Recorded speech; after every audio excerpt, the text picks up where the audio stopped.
He's being very introspective. This thing is so damn good. It's from Resinousness, is that even a word? Welcome back everyone to another video. In today's video we're going to be highlighting the brand of Ormonde Jayne, and I feel so honoured to be talking about them because if you guys have watched my channel for some years, I've always loved Ormonde Jayne to the point where I'd be absolutely obsessed with them.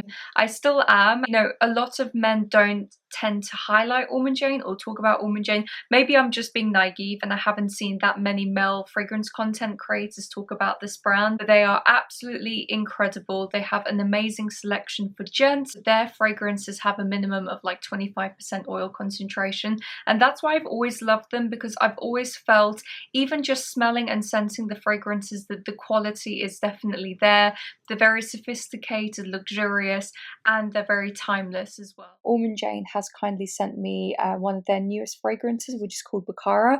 I will be featuring it in one of maybe next week's video, and they just said to me, look, do a positive or a negative review, however, you know, where you see the fragrance, your opinion is your opinion. We would just like you to feature it, be in like a review or a video, which was super kind of them. And I think it's great they don't like put any pressure on you. They just ask for an honest, open review. And essentially since then, I have also got an affiliate link for you guys down below, so you can get 10% discount off any of their fragrances off your order online, which I think is a really decent discount, especially if you're buying, you know, more of the expensive ones, or even if you just want to buy a 10ml sample, which is, you know, what I tend to promote anyway. So yeah, just thought I would jump in. So in today's video, I'm going to be talking about my 5 most favorite fragrances for men from Ormonde Jayne. These are all from mostly their woody collection, but I do have, you know, some fresher versions in here as well. Also, again, thank you so much for the support. A few of you actually DM me saying that you're really enjoying the content, and as I said, I am going to be trying to do more male fragrance related stuff, so please like and subscribe. It super helps with the channel. Also suggest anything that you guys want me to do. I have some videos coming up based on suggestions that you guys said in the comments before, so we'll just jump straight into it. So the first thing that I will say is that Ormonde Jayne actually kindly reached out to me, and they didn't ask me to do anything, by the way. They literally just said, would like to send you some samples, and I said, well, absolutely. Your #1 fan is waiting. You know, I feel so grateful for them to actually even notice who I am, and I just said to them, I love your brand. I've loved your brand for years. Let me do a video for the gents, just showing them all of the different fragrances that they can try. So they have this tasting menu which they sent to me, and it's really quite cool. So it comes out like this. I'm not gonna actually open it up properly, otherwise the samples will fall, but essentially you have, literally as you would in a restaurant, have a menu of the different fragrances, the different notes, and the type of olfactory profile that it falls under. So I just thought that this was quite cool. So the first fragrance that we have is Montabaco Intensivo. Now they do have quite a few flankers of Montabaco. Probably my favorite is the Rio one, which is one of their newest releases. Montabaco is such an incredible fragrance. One of you gents in the comments actually asked me to describe the type of person that would wear these types of fragrances. So with Montabaco Intensivo, I would imagine a gentleman who's maybe walking into an exclusive club, maybe somewhere like Marylebone, also somewhere that he can smoke a cigar, somewhere that other gents within that vicinity is smoking a cigar, and sitting in a plushed leather quilted armchair. That's what I envision with this specific fragrance. Now, it's not an entirely heavy fragrance. To me, it has lots of different notes going on. It has some really interesting notes like mountain air. How that translates, but probably has a mixture of aldehydes or something to make that mountain air type of note, and then also has some citruses in the top. What I find really interesting about Montabaco is that it has some floral aspects as well. So it has hedione. Hedione is basically like a synthetic version of jasmine. It has that indolic floral type of vibe. I think sometimes it's important to balance a fragrance, not to have it too heavily woody or leathery or ashy in any type of way, and I think that's what works so well about this fragrance. A strong masculine feel with the tobacco and the leather notes in here, while still being balanced by some beautiful florals and some citruses in the top. This is probably one of the most sensual out of their entire range. You know, that tobacco note. It's not entirely an ashy cigary type of tobacco. It is dry, but it has the sweetness from the tobacco leaf. As I said, it also has hedione, which in of itself is very indolic. To me, it smells very seductive and sensual, and this is just a masterpiece of a fragrance. If you've never tried it, please give it a go. They also have other flankers as well, so if you do want to try maybe slightly different versions of Montabaco, then I think you'd really enjoy this. But as I said, this is a wonderful fragrance.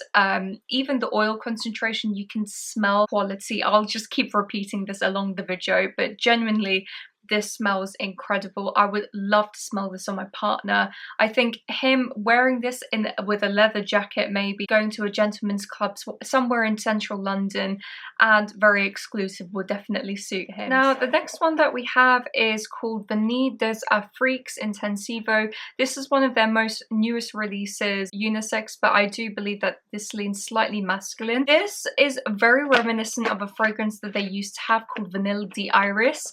I don't know whether that's actually fully discontinued, but this to me almost is like a revival of that specific fragrance. If you're a fan of sweeter notes but don't want to smell overly gourmand, then I think that this is a perfect alternative. Personally, I'm not a huge fan of gourmands, not just on myself but also on men as well. Sometimes I feel like it can smell a bit too candied, overly sweet and nauseous, and I think what I really enjoy about this fragrance, it has the note of vanilla, which comes as Madagascan vanilla and bourbon vanilla, but doesn't go into that gourmand, overly sickly type of realm, which I super appreciate. If you love the note of iris, so for example, if you like your Dior Homme, if you like Bois d'Iris from Van Cleef & Arpels, then I think that this is a great alternative. It's almost as if Dior Homme and Bois d'Iris from Van Cleef had a baby, and this is exactly what I would imagine it smelling like. What's also really fantastic as well is not only do you have the two types of vanilla, so you have your bourbon, you have your Madagascan, it's all rounded off with some really lovely woody nuances. So you have vetiver in the base,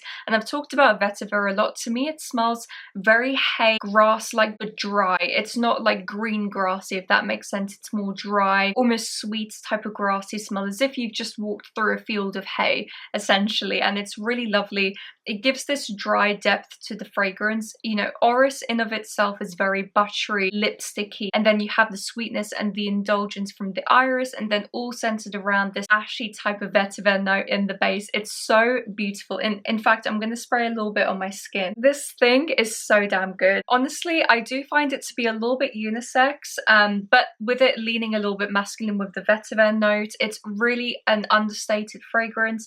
In terms of how I would imagine a man wearing this, to me, the gentleman who's wearing this is reading a book. He's being very introspective. Maybe he's reading non-fiction, growth, or even something spiritual, something in that realm. And then on one side, whilst he's reading his book, he's having a chamomile tea with some honey, and then in the background, what's baking in the background is like a vanilla sponge cake. That is essentially how I pictured this gent to be. Maybe somebody who's a bit of a homebody. This doesn't project massively, and I think that tends to be a misconception. People assume when something is higher in natural concentration that it becomes a beastly fragrance. That is not the case. In most cases, when it is a higher oil concentration, it does tend to be a little bit softer and close to the skin. So as I said, this does seem to me like more of a homebody as opposed to somebody going out clubbing. So if you've never tried it, try Vanille des Afriques. Now moving on to maybe a fragrance which is more for the party type, somebody who is a bit more outgoing. Now, don't mistake this for somebody who goes out clubbing, lots of drinking. This is not that type of person. This is Nawab of Oudh. Probably one of my most favorite out of all of the men's fragrances in their collection. This is such a unique oud fragrance, and the best way I can describe it, this to me smells like a gent who enjoys going to an exclusive like shisha bar, maybe somewhere in the Middle East, in Oman, somewhere luxurious, high-end, but also enjoys something a bit fruity and fun, right? So with shisha and hookah bars, it smokes and it can be fruity and laced with other things as well, and when it's burning, it has that really beautiful, sweet, almost fruity type of thing going on whilst being ashy and smoky in the background. This is exactly what you get from Nawab of Oudh. It's both fruity, sweet and smoky all at the same time. To me, this has lots of layers to it. It's as if, as I said, you're in the shisha bar, you're having a hookah, it's fruity, smoky, ashy. but then the waiter brings out baklava. It has that sweetness, that underlying sweetness, and the oud in here is not fecal, it's not animalic, it's just woody and resinous. That's the best way I can describe it. Sweet, also has other notes like hedione, so similar to what we were discussing before with the Montabaco Intensivo, the hedione is like a synthetic version of jasmine, and it has that indolic effect of jasmine. So this is both fun with that fruity floral type of aspect, but then also serious with the sensualness from the jasmine, and then the woody resinousness from resinousness, is that even a word? Resinous quality from the oud. This is a wonderful fragrance. As I said, if you do want something a bit fun, a bit fruitier and sweeter, then I think that this is a great alternative. You also have other notes which makes it a little bit more spicy, so you have notes of cinnamon, pimento, but to me this isn't like an overly hot or spicy fragrance whatsoever. It just adds a bit of tanginess in the beginning, and I think that is what adds to the complexity of the fragrance. Not only is it fruit, floral and woody at the same time, it also has like this underlying spice. It's a really quite a unique fragrance. It also projects really well. I tend to find with this fragrance it creates a really beautiful scent bubble around you. I was really interested with the name of Nawab. Like, what to me, what does Nawab mean? I was researching into it, and it has kind of like two different meanings from two different parts of the world, but essentially Nawab means a nobleman, somebody of higher class and status, and it makes sense because this is a fun fragrance but also has like a sophistication to it a nobleman might possess. It smells like somebody who would go to a shisha bar or a hookah bar but also have like a really deep intellectual conversation with you. But yeah, if you've never tried it, try Nawab of Oudh Intensivo. Right, so the next fragrance I have, I'm so excited to talk about because this is one of my most favorite fragrances of all time. This is Tolu. Now, Tolu is very similar to Dior Addict for women, and if any of you gents have tried Dior Addict for women, it's a very complex, very rich designer fragrance. It's heavily vanillic, it has orange blossom, it almost leans gourmand, but the vanilla is a little bit more resinous leaning, and it has tonka beans in here.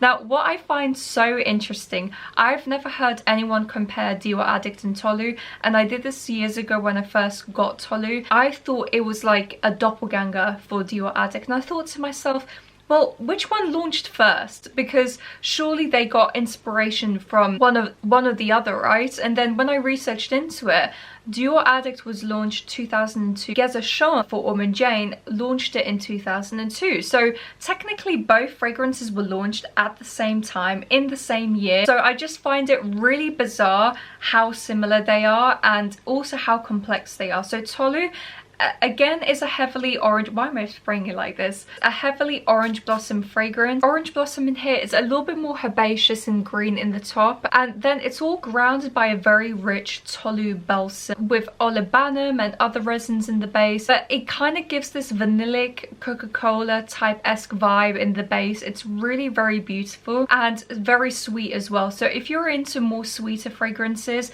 more resinous and sticky and caramelized, then I think you'd really enjoy this. And the tonka bean really adds another layer to the fragrance. If you guys have ever tried tonka bean, similar to almond, it has that nutty, sweet, creamy vibe, but it can go very vanillic, and that's why I thought it was very similar to Dior Addict, because Dior Addict has that vanillic vibe, also has tonka bean in it as well, so you have that nuttiness. I just think it's an absolutely gorgeous fragrance. In terms of how I would envision a gent wearing this, again, I would imagine that this gent is probably more of a homebody, prefers autumn and winter, cozying up, probably brews his own beverages at home. This sounds a little bit bizarre, but that's the best way I could describe it. Brews his own beverages, is a homebody, loves the autumn and winter, feeling cozy, maybe also loves having like a warm whiskey on the rocks, a brandy, a cognac in the evening, something a bit warmer and richer. That is exactly how I would imagine the gent wearing this would be like. Again, if you've never tried Tolu,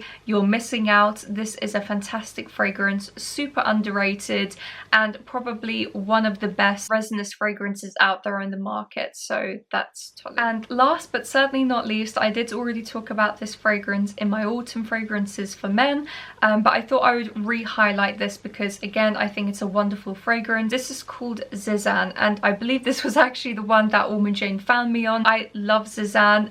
Again, I'm unsure whether they've actually discontinued it or not, so maybe make your own research or contact Ormonde Jayne to find out. By the way, I forgot to say I'm going to link all of the fragrances in my description below, so if there are any that you want to try, or even if you just want to try the tasting menu, you can do. Anyway, we'll just jump straight into Zizan. So for me, the gent who wears Zizan is one who likes hiking or one who likes the outdoors. Maybe even likes going skiing in the Alps. Maybe somebody who even likes skiing in the Alps, somewhere a little bit outdoorsy, snowy, cold. Because this has a warmth to it, which I think you'd get in maybe a winter type of fragrance, an autumn winter fragrance, but also still has this green, aromatic, zesty type of quality in the beginning. This, I said in my last video, has a candied citrus type of opening, which is really beautiful. The candied citruses almost remind me of like a cosmopolitan drink. So it's as if this guy is skiing, he's reached the top of the mountain, he wants a bit of a break, so he's asked the bartender to get him a cosmopolitan, and he's just drinking, sipping away. Not that gents will buy cosmopolitans, please don't take this literally, but I'm just trying to describe, because a cosmopolitan has that sweet citrus syrupy type of vibe to it, so that's what I would imagine from the cocktail. This has notes of juniper berries. It has a woody base as well with some vetiver, which is just really beautiful. As I said, vetiver has that grassy type of take, but it's very hay-like, dry, has an underlying sweetness. The juniper berries gives it like this bit of a gin and tonic type of vibe in the mid, and also has some other floral nuances in here. This to me is simply just an iced citrus woody concoction. It's really beautiful, has lots of layers to it, has the warmth from the woods in the base, whilst being quite icy and tangy in the opening. I think it might have some spices in here as well, but I'm not entirely sure. But overall, it's a very beautiful aromatic woody citrus kind of fragrance. So if you've never tried it, please try Zizan. So guys, that is it for today's video. Please like and subscribe if you like this type of content. As I said, if there's any other suggestions that you gents have for me in terms of what content you'd like to see, please let me know. And yeah, hope you guys have a fantastic weekend, and I'll see you next time. Bye guys.